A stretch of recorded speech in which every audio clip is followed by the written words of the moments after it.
Mabilis ka na bang mapagod? Hirap ka bang makatulog sa gabi? Nahihirapan ka ba sa paghinga? Nakakaranas ka ba ng pananakit ng dibdib? Pwedeng sintomas ng malalang heart disease yan. Hello po! Ako po si Dr. Juline Fermi, isang board-certified integrative naturopathic doctor. Ang goal ko po ay tulungan kayong mapanatiling malusog ang inyong katawan sa natural at holistic na paraan.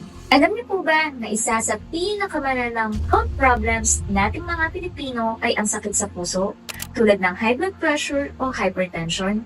Araw-araw, libo-libong Pilipino ang nasa panganib dahil sa mga kondisyong ito. Ang sanhi po ng karamihan sa mga health issues na ito ay ang lifestyle natin. Madalas, ito ay dahil sa sobrang alat at taba ng pagkain, kakulangan sa exercise, at labis na stress mula sa trabaho at pang-araw-araw na buhay. Ang mga ito po ay nagpapataas ng blood pressure, nagpapabigat ng puso, at humahadlang sa maayos na daloy ng dugo. Ang mga sintomas na ito ay maaaring senyales na humihina na ang puso natin. Kaya mahalaga na kumilos tayo ngayon para mapangalagaan ang ating kalusugan.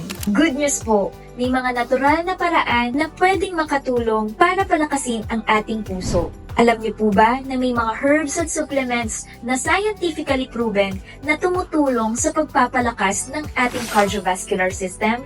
Halimbawa, may mga herbs tulad ng hawthornberry at garlic na tumutulong sa pagpapalakas ng daloy ng dugo at pagpapababa ng blood pressure.